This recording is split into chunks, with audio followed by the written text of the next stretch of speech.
네, 서울 강서갑 강선우입니다. 영상 먼저 보시겠습니다. 건강보험공단은 흡연으로 인한 폐암 환자 등의 진료비를 공단이 지출해왔고 그 책임이 담배 회사에 있다며 소송을 냈습니다. 6년간 긴 공방이 오간 끝에 건보공단은 결국 패소했습니다.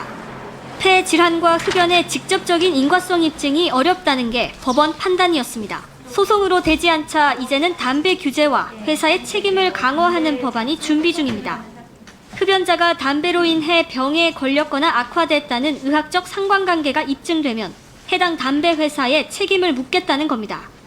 담배 회사가 유해성 저감 조치에 소홀하거나 위험을 가볍게 여기는 홍보 문구 등을 사용한 경우도 재조사 결함으로 보도록 했습니다.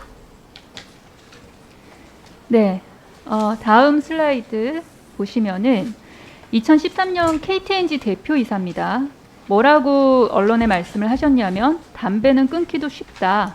그리고 이 조그만 담배 이 크기에 어떻게 수천 가지 발암물질이 모여 있을까라는 의문도 든다. 이런 발언을 했었죠. 흡연에 대한 담배 회사 대표 인식 수준입니다. 이런 여러 가지 이유로 제가 담배 책임 법안을 발의한 것이고요. 그리고 오늘 KTNG, 한국필립모리스, BAT 코리아 등 담배 회사 대표들을 국감 증인으로 불러 의견을 들어보려 했는데 무슨 연유인지 채택이 불발됐습니다. 심각한 유감을 표합니다. 이사장님, 흡연으로 인한 진료비 규모가 매년 상승하고 있죠. 그렇습니다. 2019년 기준 3조 원 넘어선 거 알고 계시죠? 네네. 공단의 최근 연구 자료에 따르면 흡연으로 인한 사회 경제적 비용 또한 12조 8천억 원 넘어선 것으로 확인이 됩니다. 이러한 막대한 폐해 때문에 건강보험공단도 2014년부터 담배 소송 진행하는 것으로 알고 있습니다. 그런데 작년 1심에서 패소하셨죠? 그렇습니다. 네. 중독성에 대해서 한번 논의를 해보겠습니다. 제가 1심 판결문 받아서 내용을 분석을 해봤는데요. 일반 국민 상식에서 이해하기 어려운 점 몇 가지 확인했습니다. 슬라이드에 지금 보시는 건 미국 금연 광고입니다. 이 광고를 하는 주체가 누구냐면 담배 회사들이에요. 담배 회사들이 뭐라고 얘기를 하냐면 흡연은 매우 중독적이다. 니코틴은 실제로 두뇌를 변화시킨다. 그것이 금연이 매우 어려운 이유다라는 내용을 담배 회사들이 알리고 있습니다. 다음 슬라이드 보시겠습니다. 그런데 과거도 아닌 작년입니다. 작년 대한민국에서 선고된 판결문을 보시면 흡연을 시작하는 것은 물론 흡연을 계속할 것인지 여부는 자유의지에 따른 선택의 문제로 보인다라고 적시했습니다. 이사장님, 공단이 7년 넘게 재판을 진행하면서 이 담배 중독성에 관한 증거 자료를 제출하지 않지는 않았지 않았습니까? 제출하셨죠? 네, 방대한 자료를 제출했습니다. 도대체 판결문에 이런 내용 들어가 있는 이유가 뭐라고 생각하십니까? 1심 판결에서 이 검토가 저 부분이 제대로 되지 않았다고 생각하고 있습니다. 1심 재판 과정에서 피고인 KTNG, 한국필립모리스, BAT 코리아 담배 회사들이 중독성에 대해서 이 개인의 자유의지다, 자유의지에 따른 선택의 문제다라고 주장한 것은 담배 중독성을 부인한 것 아닙니까? 그렇죠. 그런데 흡연을 계속하는 것이 자유의지라고 얘기하는 분은 아마 담배를 한 번도 피워보시지 않은 분이 아닐까 생각하고 있습니다. 네, 다음 슬라이드 보시겠습니다. 특히 국내 담배 회사들은 2008년까지 이 중독성에 대해서 소비자들에게 어떠한 경고도 한 적이 없습니다. 이사장님 맞습니까? 네, 저 부분을 우리나라 담배 회사나 우리나라에 담배를 팔고 있는 외국 회사들이 제대로 경고하지 않은 것이 사실입니다. 그런데 1심 판결문 보면요. 흡연을 시작하는 경우 이를 쉽게 끊기 어려울 수도 있다는 점이 담배 소비자들 사이에 널리 인식되어 있었던 것으로 보인다라고 했어요. 판결문에서. 이게 과연 앞뒤가 맞냐. 담배 회사들은 소비자들한테 직접 경고한 적이 없어요. 현재 진행되고 있는 재판 과정에서까지 이거 자유의지 아니냐, 자유의지에 따른 선택 문제다라고 말을 하고 있는데 어떻게 소비자들이 이런 내용을 인식하고 있다고 보는 건지, 그나마 지금은 금연 광고 통해서 중독성에 대해서 소비자들에게 알리고는 있습니다. 그런데 지금 진행 중인 이 담배 소송은 지금 현 상황을 소송하고 있는 게 아니지 않습니까? 과거의 잘못을 다루는 거고요. 과거에 흡연을 시작한 소비자들이 담배 중독성을 인식하고 있었다라고 전제를 하는 것은 그게 그 전제 자체, 그러니까 출발부터 잘못된 것이 아닌가 싶은데 이사장님 생각 어떠십니까? 그 일반 국민이 이 담배의 중독성에 대해서 충분한 인식을 갖고 있다고는 전혀 저는 그렇게 생각하지 않습니다. 네. 대부분의 사람들은 이제 담배를 기호품으로 분류하고 기호의 한 가지라고 생각을 하는 것이죠. 그러나 실질적으로는 저게 굉장한 그 중독성을 가지고 있기 때문에 담배를 연속적으로 피우는 것은 그 니코틴의 작동에 의해서 선택을 강요당하는 그런 형태로 구성이 된다고 하는 것입니다. 네. 이 부분이 지금 그 재판부도 상당한 착각을 일으키는 부분이라고 생각합니다. 네. 다음 슬라이드 보시죠.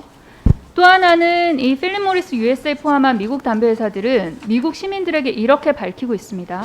의도적으로 관련의 중독성이 더 강해지도록 설계했다.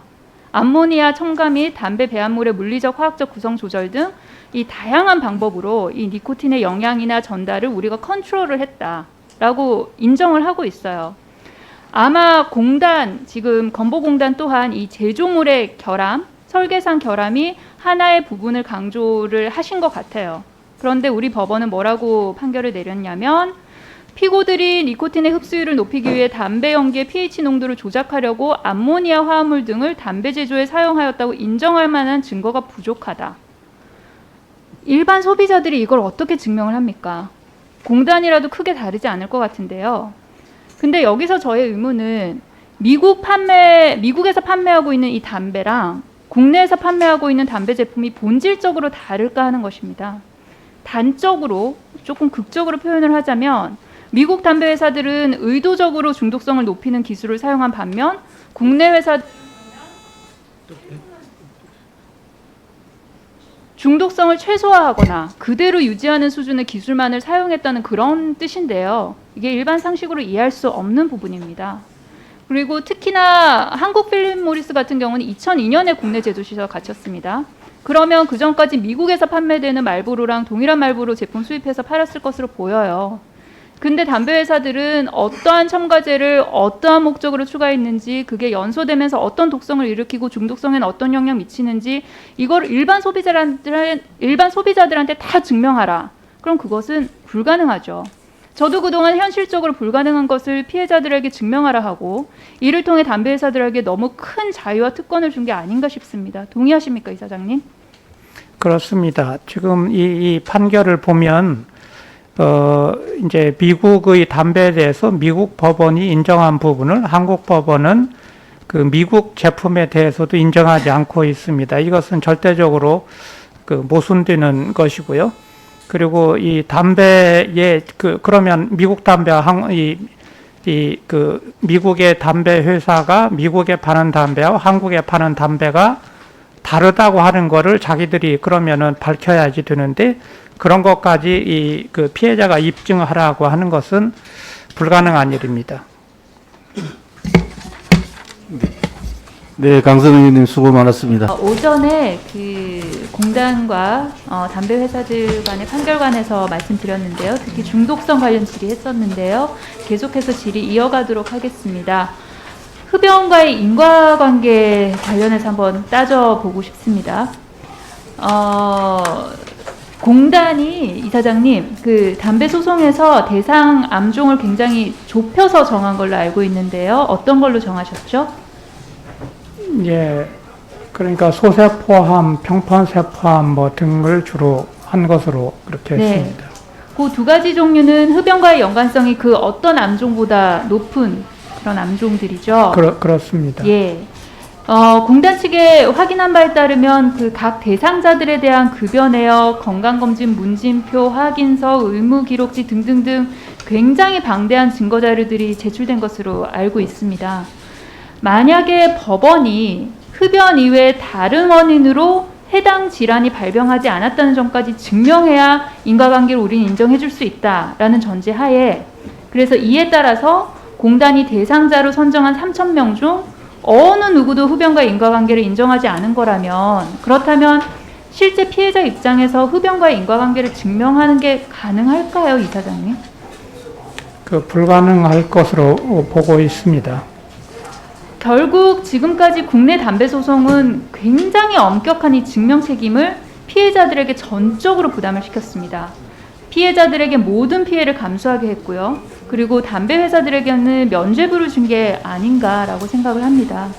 이것은 정의롭지도 않고요. 그리고 사법부가 보다 합리적으로 타당한 판결을 내릴 수 있도록 공정한 잣대를 마련을 해줘야 된다고 생각을 합니다. 그리고 이 공정한 잣대를 마련해 주는 것이 국회의 의무라고 생각을 하고요.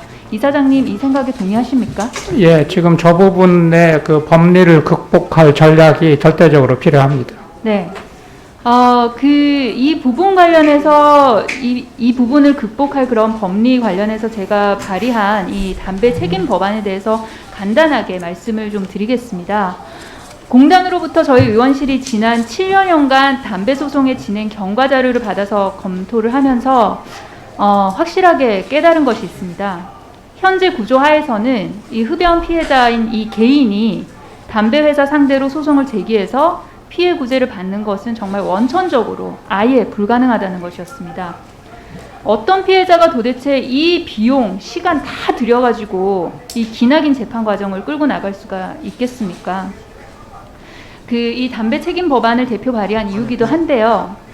이 법안은 담배 결함을 기존 다른 여타 제조물 책임법보다 좀 더 확대를 하고 그렇게 확대함으로써 피해자들의 입증 책임을 완화하는 내용을 골자로 하고 있습니다.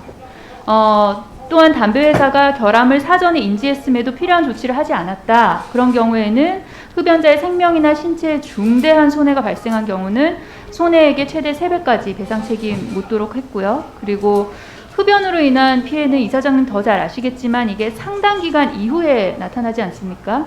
이러한 점을 고려해서 손해배상 청구권 소멸시효를 10년으로 규정을 했습니다. 피해자들이 완전히 부담해야 하는 이 입증 책임을 완화하는 등 피해자들이 담배 제조업자와 그래도 지금보다는 조금이라도 더 대등한 관계에서 소송을 진행할 수 있도록 해주는 법안입니다. 이 법안은 담배 회사의 모든 책임을 지우자는 게 아닙니다.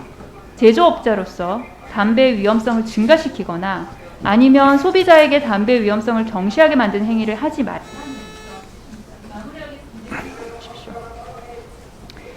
담배책임법은 향후 사법부가 균형 잡힌 저울질하는 데 공정한 잣대가 될 수 있을 것이라 기대하고요. 이것이 바로 입법부의 역할이라 생각하는데 이사장님 생각 듣고 싶습니다. 전적으로 동의합니다. 마지막으로 당부 한 말씀만 드리겠습니다. 네, 지금 말씀하신 이제 환경 문제나 제조물 책임 문제에서 소비자에게 입증 책임을 지우고 인과관계를 엄격히 제공하는 보수적인 그런 견해로는 현대 사회의 소비자 보호를 할 수가 없습니다. 새로운 관점에서 이 문제를 풀 수 있는 그런 법리와 법률적인 제정 꼭 필요하다고 생각합니다. 네, 이사장님, 공단 입장에서는 승소가 최종 목표시겠지만요. 1심 판결문 내용이 반복되지 않고 불합리한 내용이 조금이라도 고쳐지는 것 또한 어떤 승리의 일부 혹은 그 첫 발걸음이라고 생각을 합니다. 항소심 및 그 이후 재판 과정에서 좀 더 전략적으로 그리고 최선 다해서 진행해 주. 네, 감사합니다. 네, 강선웅 의원님 수고 많았습니다. 다음은 종료하는 전복민 의원님 질의하시겠습니다.